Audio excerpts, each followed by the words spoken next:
చైతన్య రథం ప్రేక్షకులకు వీక్షకులకు అభిమానులకు స్వాగతం నమస్కారం.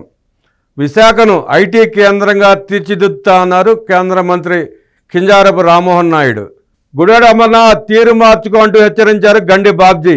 విశాఖపట్నాన్ని ఐటీకి ప్రధాన కేంద్రంగా తయారు చేయాలని ఆంధ్రప్రదేశ్ ప్రభుత్వం ఆలోచన చేస్తుందని కేంద్ర పౌర విమానయాన శాఖ మంత్రి కె రామ్మోహన్ నాయుడు స్పష్టం చేశారు. అందులో భాగంగా త్వరలో ఐటీ దిగ్గజ సంస్థలు విశాఖపట్నంకు రానున్నాయని తెలిపారు. విశాఖపట్నం అభివృద్ధికి కేంద్ర రాష్ట్ర ప్రభుత్వాలు ప్రత్యేక దృష్టి పెట్టాయని చెప్పారు. ప్రపంచంలోనే విశాఖను గర్వకారణమైన నగరంగా తయారు చేయాలని ముందుకు వెళుతున్నామని పేర్కొన్నారు. విశాఖపట్నం వేదికగా డిజిటల్ టెక్నాలజీ రాష్ట్ర స్థాయి సదస్సు జరుగుతోందని రెండో రోజు గురువారం జరిగిన ఈ సదస్సులో పాల్గొన్న రామ్మోహన్ నాయుడు మాట్లాడుతూ విశాఖపట్నంలో ప్రధాని మోదీ రోడ్ షో, బహిరంగ సభ నా భూతో నా భవిష్యత్ అన్న విధంగా జరిగాయని సంతోషం వ్యక్తం చేశారు. ప్రధాని మోదీకి ప్రజలు అపూర్వ స్వాగతం పలికారని గుర్తు చేశారు.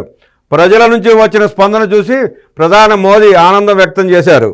గుడివాడ అమర్నాథ్ నీ తీరు మార్చుకో, లేదంటే రాజకీయంగా కనుమరుగు కావడం ఖాయమని టీడీపీ నేత రాష్ట్ర cooperative seeds growers federation chairman గండి బాబ్జీ హెచ్చరించారు.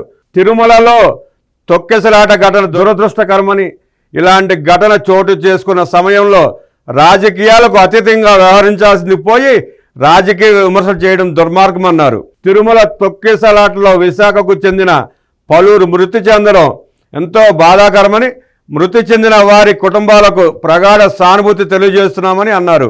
ఘటనలో గాయపడిన క్షతగాత్రులకు పూర్తి స్థాయిలో ప్రభుత్వం చికిత్స అందిస్తుందన్నారు. మృతి చెందిన వారి కుటుంబాలకు రాష్ట్ర ప్రభుత్వం అన్ని విధాల అండగా ఉంటుందని తెలిపారు.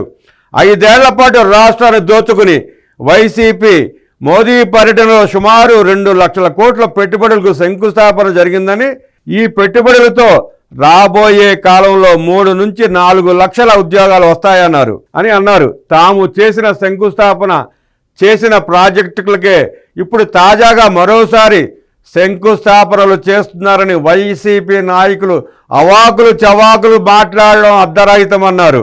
గతంలో శంకుస్థాపన చేసిన ప్రధాని మోదీ వచ్చారా అని ప్రశ్నించారు.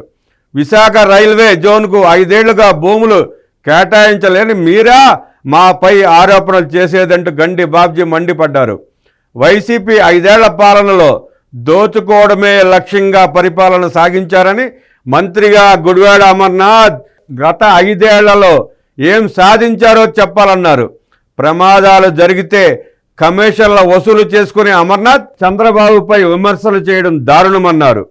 సీఎం చంద్రబాబు పవన్ కళ్యాణ్లను విమర్శించే స్థాయి అమర్నాథ్కు లేదని, మైక్ దొరికింది కదా అని ఇష్టం వచ్చినట్టు మాట్లాడితే చూస్తూ ఊరుకునేది లేదని అమర్నాథ్ని హెచ్చరించారు గండి బాబ్జీ.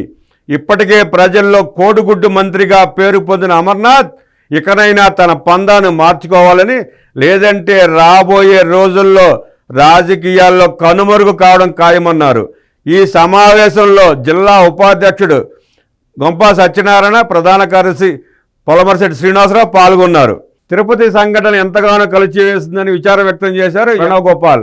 వైకుంఠ ఏకాదశి పర్వదినాన్ని పురస్కరించుకుని తిరుమల శ్రీవారిని దర్శించుకునేందుకు విశాఖపట్నం నుంచి వెళ్లిన యాత్రికులు అక్కడ జరిగిన తొక్కిసలాటలో చనిపోవడం ఎంతో బాధాకరమని, తిరుపతిలో జరిగిన ఈ దారుణమైన సంఘటన ఎంతగానో కలచివేసిందని VMRDA chairperson MV Pranav Gopal ఆవేదన వ్యక్తం చేశారు. చనిపోయిన వారి ఆత్మకు శాంతి కలగాలని భగవంతుని కోరుకుంటున్నట్టు తెలిపారు. బాధిత కుటుంబాలకు తాము అండగా ఉంటామని భరోసా కల్పించారు. ఈ మేరకు విశాఖలో జరిగిన మీడియా సమావేశంలో ప్రణవ్ గోపాల్ మాట్లాడారు.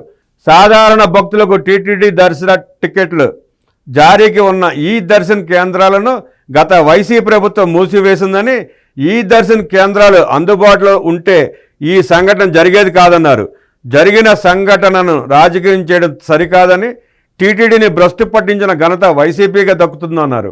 టీటీడీని ప్రక్షాళన చేసే పనిలో కూటమి ప్రభుత్వం ఉందని, సంఘటన జరిగిన వెంటనే రాష్ట్ర ముఖ్యమంత్రి నారా చంద్రబాబు నాయుడు, ఉప ముఖ్యమంత్రి పవన్ కళ్యాణ్లు స్పందించి తక్షణ సహాయక చర్యలు ప్రారంభించారని అన్నారు.